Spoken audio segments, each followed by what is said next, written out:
दोस्तों हमारी बुक चल रही है सावो मैन ईटर्स, जो कि पैटरसन की बुक है। उसका अगला चैप्टर है द रेन ऑफ टेरर। अब इसके पिछले वाले में आपने देखा था कि जब गुड्स वैगन पे लायन ने हमला कर दिया था, दो लोग बैठे थे, दोनों ने बंदूक चलाई तो उसका जो धमाका हुआ था उसके अंदर गूंज गया था और उसकी जो लाइट चमकी थी, लाइट से लायन डिस्ट्रैक्ट होके इनके ऊपर नहीं गिरा था, पैटरसन के ऊपर, और आवाज से वो एकदम सडनली घबरा गया और भाग गया था। अब उसके बाद का देखते हैं। तो यहाँ पैटरसन बताते हैं कि लायन उस दिन बहुत जबरदस्त तरीके से डर गया था जब ये गुड्स वैगन में ये और डॉक्टर ब्रॉक बैठे थे, और वो इतना डर गए थे कि वो सावो से दूर रहे और काफी दिनों तक उन्होंने कोई हमला नहीं किया। तब तक कोई हमला नहीं किया जब तक कि ब्रॉक, जो इनको छोड़ के युगांडा जाने लगे एक सफारी पे, कैरावैन जर्नी थी, मीन्स एक के पीछे एक कई गाड़ियां थी। जो ये ब्रीदिंग टाइम मिला था जिस टाइम पे उनके अटैक नहीं हो रहे थे, तो पैटरसन ने प्लान किया कि या तो एक पिंजरा लगा दिया जाए, पिंजरे में उनको पकड़ने की कोशिश करें, क्या ये कारगर रहेगा। और बोला अगर मैं पिंजरा बना लूं और उसके अंदर 2-3 लेबर स्टाफ बिठा दूं एज ए बेट, तो क्या लायन वहां पे आएगा। क्योंकि लायन काफी डेयरिंग होता है और वो टेंट के अंदर से घुस के भी लोगों को, हॉस्पिटल टेंट के अंदर से भी घुस के लोगों को उठा रहा था, तो पूरे चांसेस थे कि वो पिंजरे में घुसता इन लेबर स्टाफ को पकड़ने के लिए। अब इन्होंने अपने ही आदमियों से एक पिंजरा बनवा लिया जिसमें कि रेलवे के स्लीपर्स थे, जो साल की लकड़ी के जो पटरे बिछाते थे, रेल की पटरियां, हैवी चेन्स थी इनके पास काम करने के लिए, और टेलीग्राफ वायर जिससे ये फोन वगैरह रिसीव करते थे या जो तार भेजते थे उसके जो वायर थे, उन सबसे जुगाड़ करके इन्होंने एक पिंजरा बना लिया। अब इसमें इन्होंने क्या किया, 2 कंपार्टमेंट बनाए कि एक में तो आदमी सुरक्षित रहे, जो लेबर स्टाफ बैठा है, ऐसा ना हो कि लायन आए तो उनको ही पकड़ ले। बीच में लायन मतलब आता अंदर लेकिन उनको नहीं पकड़ सकता था, उनके बीच में एक पिंजरा होता, उतने में लायन बंद हो जाता। सेकंड जो सेक्शन था उसमें लायन बंद हो जाता, दरवाजा बंद कर दिया जाता, फिर लेबर स्टाफ को दूसरी साइड से निकाल लिया जाता। अब ये बड़ा सा पिंजरा था जो करीब करीब बिल्कुल चूहेदानी के सिद्धांत पर बनाया गया था, बस इसमें एक फर्क था, चूहेदानी में चूहा वो रोटी या ब्रेड का टुकड़ा जो लगाया जाता है उसको खा लेता है। इस केस में उसके पास, लायन के पास ये ऑप्शन नहीं था, वो केवल देख सकता था। जो बेट रखी गई थी लेबर स्टाफ उनको छू भी नहीं सकता था।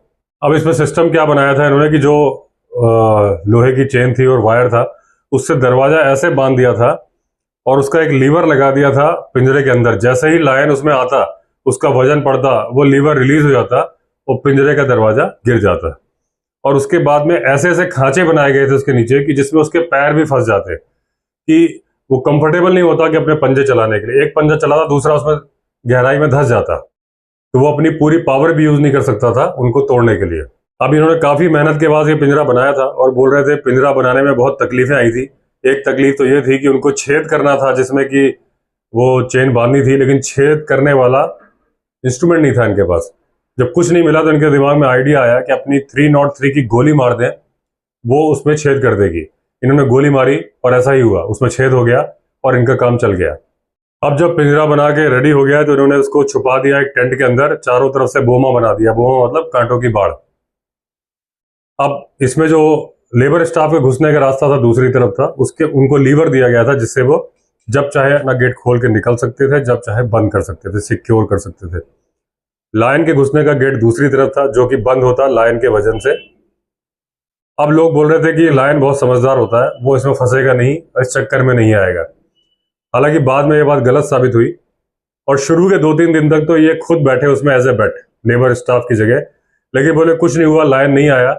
उल्टा ये बहुत तकलीफ में रहे, ना तो अपने पैर फैला पा रहे थे, ना ही आराम से सो पा रहे थे। सबसे बड़ी मुसीबत मच्छरों ने इनकी जान ले ली थी। मच्छर तो इनको उठा के ही ले जाते अगर ये पिंजरे के अंदर ना होते। अब ये इंतजार कर रहे थे क्योंकि जब इनका गुड्स वैगन वाली नाइट का हुआ था तो कुछ दिन तक तो शेर डरे, लेकिन जो इनकी रेल हेड वाली साइड थी जहां बहुत सारे लेबर स्टाफ काम करते थे, वहां से 2 आदमी लायन ले गया था। एक जगह थी एनगो मनी, वहां से भी एक आदमी ले गया था। उसके बाद एनगो मनी में दोबारा उसने फिर अटैक किया, 2 आदमी ले गया, एक को तो खा लिया, दूसरे को गंभीर रूप से घायल कर दिया, वो भी कुछ दिन बाद मर गया। लेकिन जो सावो था, सावो इलाके में कोई अटैक नहीं कर रहा था, जहां पे उसके ऊपर गोली की आवाज से डर गया था। तो यहाँ के जो लेबर स्टाफ थे वो सोचने लगे कि उनका खतरा टल गया है, वो अपनी नॉर्मल लाइफ जीने लगे, जैसे वो कभी रात को दरवाजा खोल के सोते थे या जो भी उनका रूटीन था वैसा फॉलो करने लगे। लेकिन ये शांति तूफान के पहले की शांति थी। एक दिन अचानक से फिर से चीख पुकार मच गई।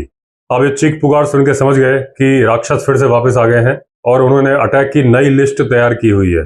अब इस बार क्या हुआ कि बोमा बना हुआ था, तो बोमा के बाहर लेबर स्टाफ खुले में सो रहे थे, गर्मी लग रही थी, तो टेंट में ना सो के केवल कटीली झाड़ियां थी चारों तरफ। आधी रात को इनको लगा कि एक लेबर स्टाफ को लगा कि कोई कूद के आ रहा है। अचानक से उसे चिल्लाया, सारे लोग उठ खड़े हुए, पत्थर जो भी उस डायरेक्शन में फेंक सकते थे सब फेंका, कोई यूज नहीं था, वो तो दुस्साहसी था। आया, सबके बीच में से एक आदमी को उठाया, ले गया, झाड़ी को फिर से क्रॉस किया, गायब। उसके बाहर ही दूसरा बब्बर शेर खड़ा था, उसने भी ज्वाइन कर लिया, और वो इतने हिम्मती थे कि 30 गज की दूरी पर ही दोनों ने बैठ के उसको खाया। सामने से लेबर स्टाफ देख रहा है कटीली झाड़ियों के पीछे से, उन्होंने दूर ले जाना भी जरूरी नहीं समझा। अब जो उस लेबर स्टाफ का हेड था जमादार, उसने कई गोलियां मारी उस डायरेक्शन में। यहां मैं क्लैरिफाई कर दूं कि जमादार वर्ड जो है ये एक हेड होता था लेबर स्टाफ का, या तो वो स्टोर कीपर होता हो कि जिसका काम हो सामान को जमा करके रखना, तो वो जमादार था। लेकिन उन गोलियों से भी नहीं डरे, जब तक उनका भोजन जो शिकार था वो खत्म नहीं हो गया, वहां से वो डिगे नहीं।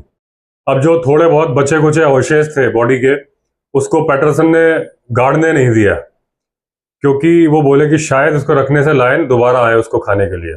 और पास के पेड़ पे इन्होंने पोजीशन ले ली अगली रात को। अब रात को कोई नहीं आया, एक हाइना आया था और दूसरा कोई नहीं आया। पता चला कि उसी रात को लायन ने सावो से 2 मील की दूरी पर एक कैंप पे अटैक कर दिया। इस बार भी यही हुआ, उन्होंने अटैक किया, एक विक्टिम पकड़ा और कैंप के पास में ही जहां पकड़ा वहीं से थोड़ी दूर पर बैठ के खाया। अब वो बोमा के अंदर कैसे घुसे बिना आवाज किए, ये बोले आज तक मेरे लिए एक मिस्ट्री है, क्योंकि पैटरसन का मानना था कि कटीली झाड़ियों वाली जो दीवार बनाई गई है, इससे कोई भी जानवर बिना टहनी टूटने की आवाज के नहीं आ सकता। लेकिन ये बब्बर शेर लगातार ऐसा करते रहे, कोई नहीं जान पाया कैसे करते थे। अब इसके बाद ये हर रात पेड़ के ऊपर बैठते रहे, लेकिन लायन इनके सामने नहीं आए।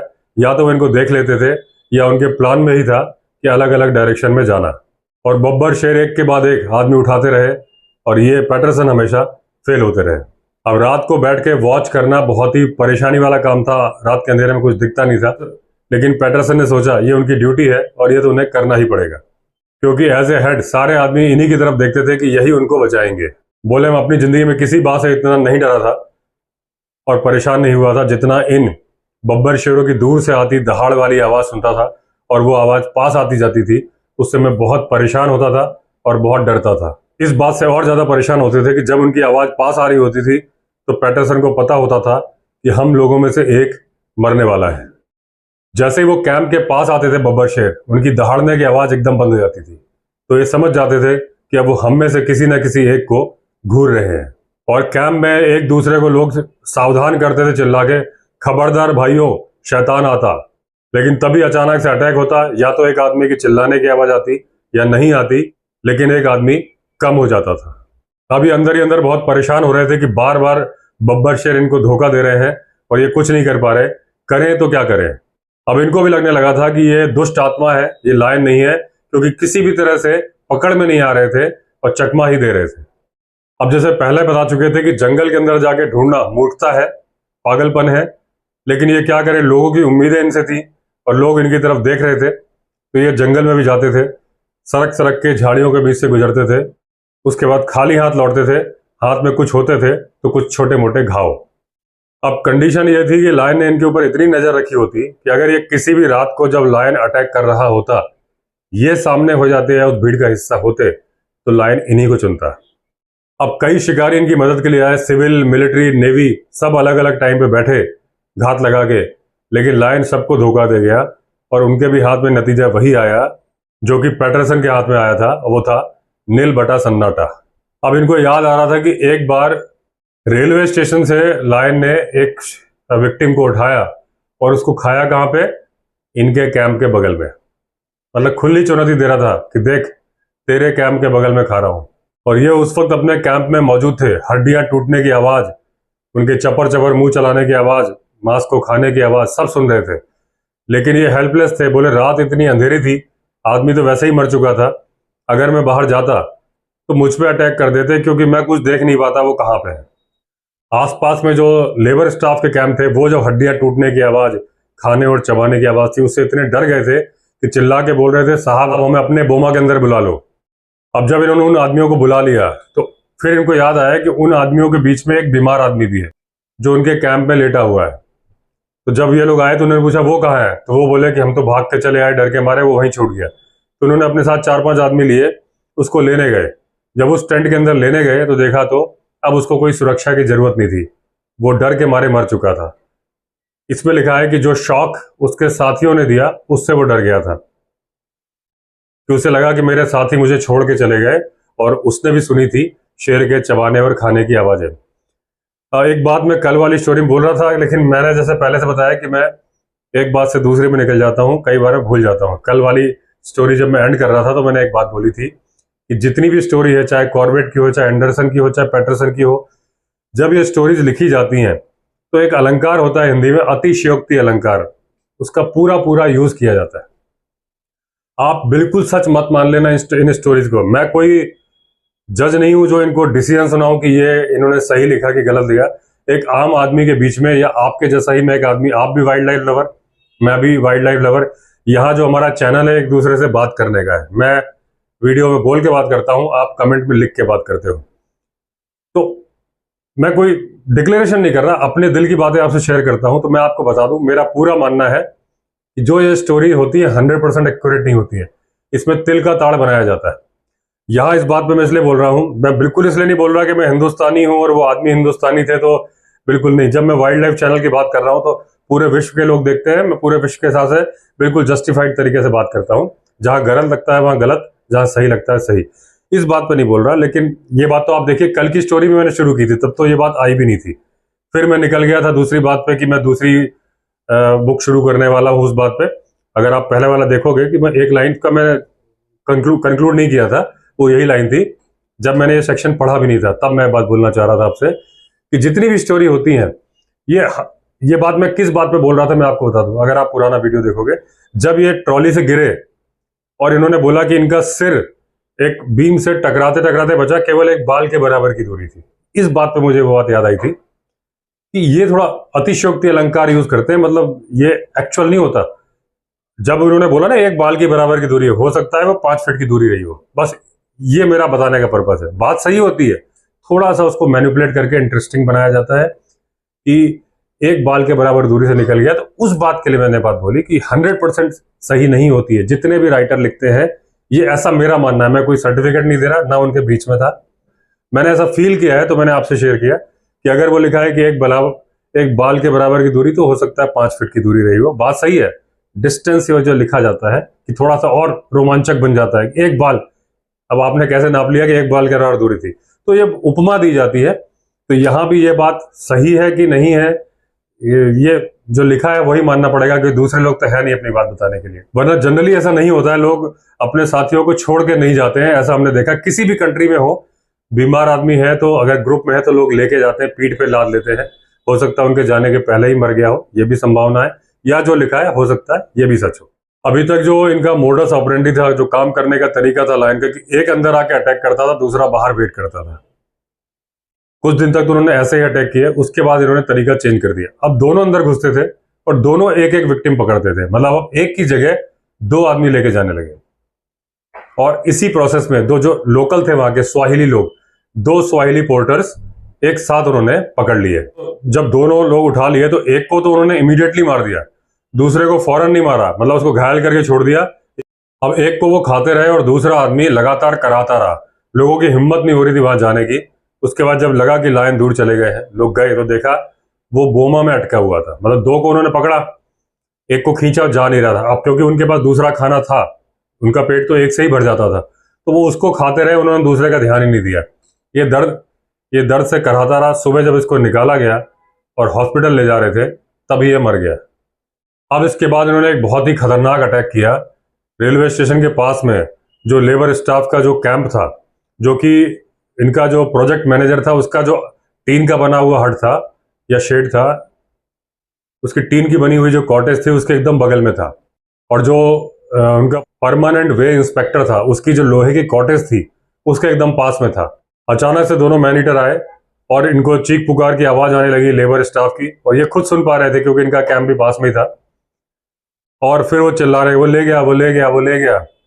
एक आदमी को उठा के ले गया और वहीं उसी प्रेमाइसिस में जहाँ पे सारे कैंप थे, वहीं बैठ के खाने लगे।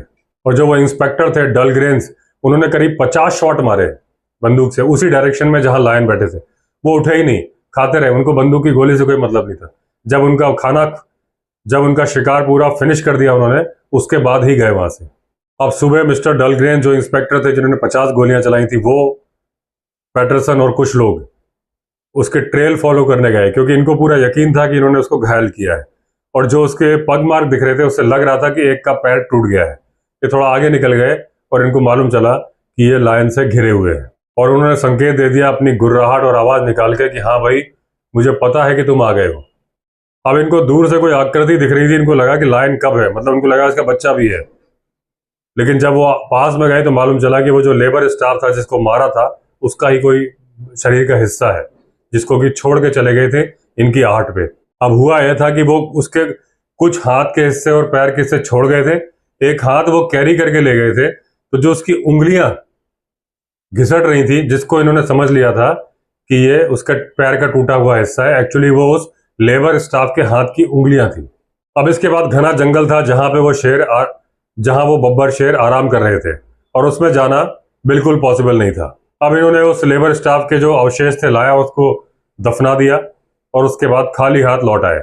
अब इस दुनिया का सबसे बहादुर आदमी भी होता तो इन बब्बर शेरों से लड़ने की हिम्मत ना कर पाता, और किसी भी लेबर स्टाफ में इतनी हिम्मत नहीं थी कि पत्थर फेंके या कुछ करे। सारे होपलेस और सरेंडर कर चुके थे। जब ये अपने एक दिन कैंप में वापस आए तो सारे लोग काम बंद करके इन्हीं का इंतजार कर रहे थे, क्योंकि वो पैटरसन से बात करना चाहते थे। अब वो जब अंदर आए तो यूनियन की तरह से आए, एक पूरी बॉडी फॉर्म करके, जिसमें कि एक नेता है, बाकी सपोर्टर, और उन्होंने बात करनी शुरू करी कि हम यहाँ पे एक दिन भी नहीं रहना चाहते।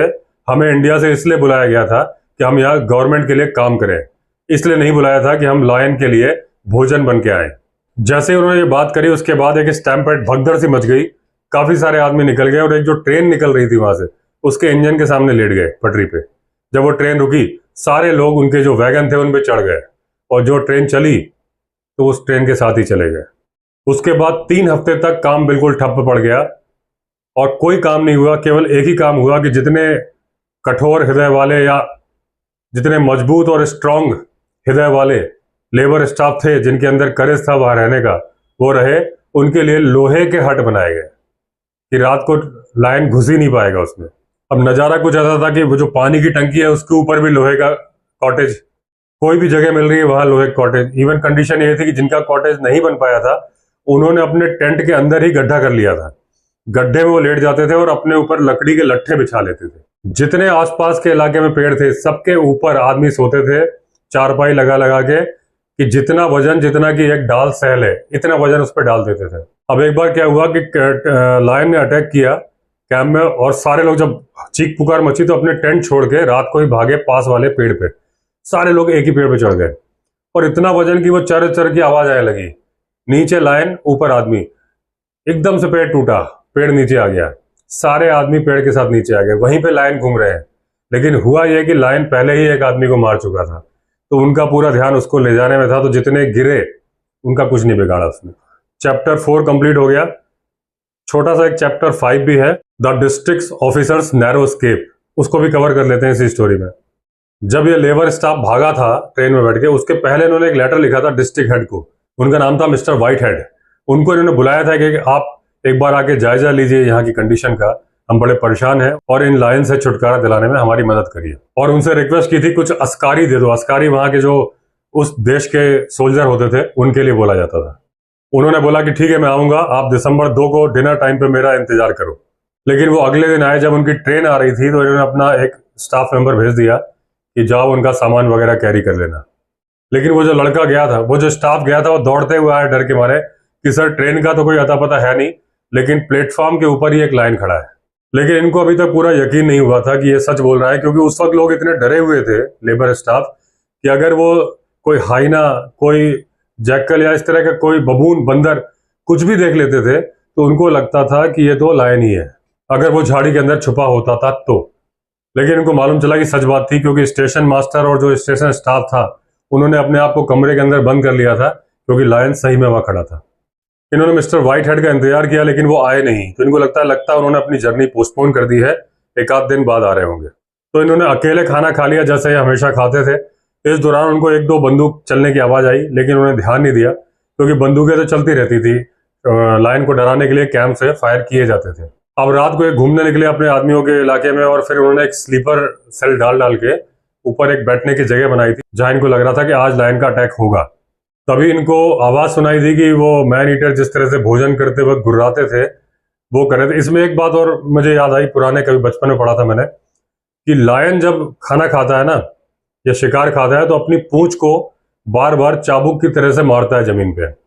ये फैक्ट इस बुक में नहीं आया, अभी मुझे याद आया तो मैंने शेयर कर दिया। अचानक से मुझे याद आ गया कि कभी कोई शिकारी की स्टोरी पढ़ी थी मैंने बचपन में कि वो जा रहा था तो घास के झुरमुट के पीछे उसको चाबुक पटकने की आवाज आ रही थी। तो उसने बताया था कि जब लायन खाना खाता है तो पूंछ को ऐसे पटकता है कि चाबुक हो, और टाइगर की पूंछ में पीछे वो नहीं होता, गुच्छा नहीं होता बालों का, इसमें लायन की पूंछ में पीछे बालों का गुच्छा होता है, तो वो चाबुक की जैसी आवाज आती है इसमें। तो जब हड्डी टूटने की आवाज आ रही थी और ऐसे आवाज आ रही थी कि ये भोजन कर रहे हैं लायन, तो इन्होंने सोचा कि खा किसको रहे हैं, क्योंकि अभी तक किसी को चिल्ला के ले जाने की आवाज तो आई नहीं है। कि जब भी कोई आदमी लेके जाया जाता था दूसरे चिल्लाते थे, पता चल जाता था कि एक आदमी लेके गए। अब इनको आइडिया लगा कोई ट्रैवलर है जो है, राहगीर है जो गुजर रहा था, उसको इन्होंने निशाना बनाया है। तो इनको उस जगह का आइडिया लगा, वहां कुछ आंखें चमक रही थी, इन्होंने निशाना लेके गोली चलाई। लायन को कोई फर्क नहीं पड़ा, बस इतना हुआ वहां से उठे, थोड़ा ऊंचाई पे जाके फिर खाने लगे। और वो ऐसी जगह थी जो इनको डायरेक्ट दिख नहीं रही थी, तो आराम से तसल्ली के साथ उन्होंने अपना भोजन किया। अब ये सुबह उस जगह पे गए जहां पे इन्होंने गोली चलाई थी या जहां खाने की आवाज आ रही थी, तो देखा तो वहां पे मिस्टर व्हाइट हेड है, बिल्कुल कमजोर से, बहुत ही परेशान और दुखी लग रहे हैं। तो मैंने पूछा इस धरती में आप कहाँ से प्रकट हुए हो? तो बोले तुमने बहुत अच्छा स्वागत किया, मेरा डिनर पे इन्वाइट करके मुझे ये सिला दिया। इन्होंने पूछा क्यों, क्या हुआ? बोले तुम्हारा जो राक्षसी लायन है उसने मेरे साथ क्या किया। इन्होंने कहा बकवास बात है सर, आपने पक्का सपना देखा होगा। तो बदले में उन्होंने अपनी पीठ दिखाई, ये तुमको सपना दिख रहा है। अब उनकी पूरी शर्ट फटी हुई थी और पूरे पंजे के निशान थे, और पूरी पीठ चिरी हुई थी और पूरे से मांस झलक रहा था। ये जल्दी से उनको लेके अपने टेंट में भागे, पूरे घाव साफ किए, कपड़े चेंज किए, पूरी तरह से ड्रेसिंग करी उनकी। फिर उसके बाद उन्होंने पूछा हुआ क्या था। तो इनकी ट्रेन लेट हो गई थी, अंधेरा हो गया था। जब ये साबो पहुंचे, उतरे, इनको कोई नहीं मिला, तो जहां इनका टेंट था उस तरफ चल पड़े। बीच में झाड़ियां थी, उनके साथ था अब्दुल्ला जो कि अस्कारी, मतलब जो वहां के लोकल नेटिव सोल्जर्स थे, क्योंकि ये तो डिस्ट्रिक्ट हेड थे, एक तरह से आप अपने यहाँ का समझ लीजिए तो डिस्ट्रिक्ट मजिस्ट्रेट यानी कलेक्टर। तो उनका जो सिपाहियों का सार्जेंट था अब्दुल्ला, वो साथ में आया था। अब वो इनके पीछे पीछे लालटेन लेके चल रहा था, ये आगे आगे चल रहे थे। ये उन झाड़ियों के आधी रास्ते तक पहुंच गए थे। अब हुआ यह था कि जब ये जा रहे थे, पीछे पीछे अब्दुल्ला था, तभी व्हाइट हेड के ऊपर पीछे से लायन ने हमला किया, पंजे मारे, जो इनकी पीठ के घाव इन्होंने देखे थे, लेकिन इनके पास बंदूक थी। इमीडिएटली इन्होंने शॉट किए, फायर मारे, जिसको कि उन्होंने सुना था कि सोचा था जनरल फायर है। उसकी चमक और उसकी आवाज से लायन डिस्ट्रैक्ट हो गए, तो उन्होंने व्हाइट हेड को छोड़ दिया, लेकिन अब्दुल्ला पीछे था। अब्दुल्ला पकड़ में आ गया और अब्दुल्ला केवल एक ही वर्ड बोल पाया, बवाना सिम्बा। वो अपनी अफ्रीकन लैंग्वेज में बोला था, ओ मालिक ये बब्बर शेर है। अब जब अब्दुल्ला को लायन खींच के लेके जा रहे थे तो व्हाइट हेड ने और गोलियां चलाई, कोई फर्क नहीं पड़ा और वो उसको ले गए। तो जिसकी हड्डियां टूटने और खाने की आवाजें इन्होंने सुनी थी वो अब्दुल्ला था।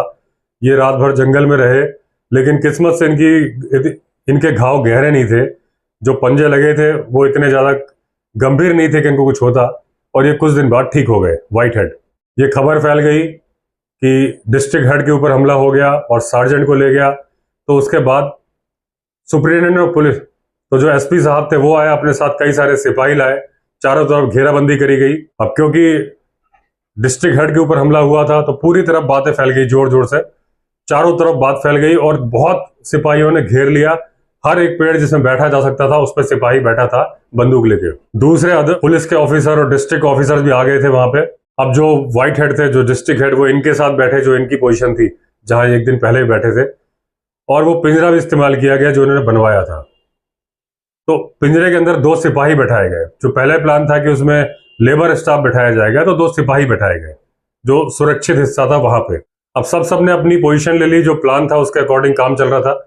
रात के 9 बजे तक कुछ भी नहीं हुआ। अब अचानक से इनको पिंजरे का दरवाजा गिरने की आवाज आई, तो इनको लगा गया, एक तो पकड़ में आया, लेकिन जो नतीजा था वो शर्मनाक था। अब हुआ यह था कि जो सिपाही बैठे थे उनके पास मार्टिनी राइफल थी और काफी सारे कारतूस थे और उन्होंने एक लैंप भी जलाया हुआ था। अब उनको इंस्ट्रक्शन दिए गए थे जैसे लायन अंदर आया तो तुम गोली मार देना। जैसे लायन अंदर आया और फंस गया, फिर वो निकलने के लिए वो बगल में, अब किसी के बगल में इतना खतरनाक लायन दहाड़ रहा हो, भले ही बीच में लोहे की पिंजरा हो, सिक्योरिटी हो, इतने घबरा गए थे कि उनको कुछ समझ में नहीं आ रहा था। गोली चलानी है। पास में एक और ऑफिसर बैठे थे फर्रुकर, उनको भी गोली चलानी थी। और ये सिपाहियों ने जो गोली चलाई आनन फानन तो ऐसी चलाई कि जहां ये बैठे थे, पैटरसन व्हाइट हेड बैठे थे, गोलियां इनके बगल से निकली, सन सन करके आवाज आ रही थी। और करके करके उन्होंने एक गोली ऐसी मार दी जो कि उस पिंजरे के ही लोहे के सरिये में लगी। वो सरिया गिर गया और लायन निकल के भाग गया। अब इनके ये समझ में नहीं आया कि बगल में लायन बैठा है, तुमको कुछ नहीं करना है, बंदूक की गोली दबानी है, तुम इधर उधर फायर कर रहे हो और उसे मार रहे हो। पता नहीं ऐसा कैसे किया होगा किसी इंसान ने, ये इनके समझ में नहीं आया। 1 फुट दूर पे बैठा है जानवर, इतना भारी भरकम जानवर, बंदूक भी तुम्हारे पास में, सिक्योरिटी तुम्हारे पास में, ऐसा कैसे हुआ समझ के परे। जबकि वो बंदूक ऐसे घुमाते तो उसकी बॉडी में टच हो जाती मजल। अब वहां पे खून पड़ा हुआ था पिंजरे में, तो पता चला कि उसको कुछ एक आध गोली से घायल तो हुआ है, क्योंकि खून जो आया है तो उसी से निकला है। अब फिर से सर्च लॉन्च की गई और सारे लोग जंगल में गए, पूरे दिन ढूंढते रहे घने जंगल के अंदर। अब इनको उनकी दहाड़ की आवाजें सुनाई देती रही, लेकिन ये उसके नजदीक नहीं पहुंचे और ना ही लायन इनके नजदीक आए। मिस्टर फर्रुखार को एक झलक दिखी थी, वो एक झाड़ी के पीछे छुप रहा था। 2 दिन ऐसा फिर किया, लेकिन उसके बाद मिस्टर फर्रुखार और उनके सिपाही अपने कोस्ट किनारे पे वापस लौट गए। मिस्टर व्हाइट हेड भी अपने जिले में चले गए और ये अकेले बचे आदमखोरों के साथ। तो दोस्तों, इस तरह से 5वां चैप्टर भी खत्म हो गया। अब कल हमारा 6ठा चैप्टर होगा, जिसका कि नाम है the death of first man eater. चलिए दोस्तों, अगर आपने चैनल सब्सक्राइब नहीं किया है तो चैनल सब्सक्राइब कर लीजिए। फिर मिलते हैं अगले वीडियो में, तब तक के लिए all the best. Vande Mataram.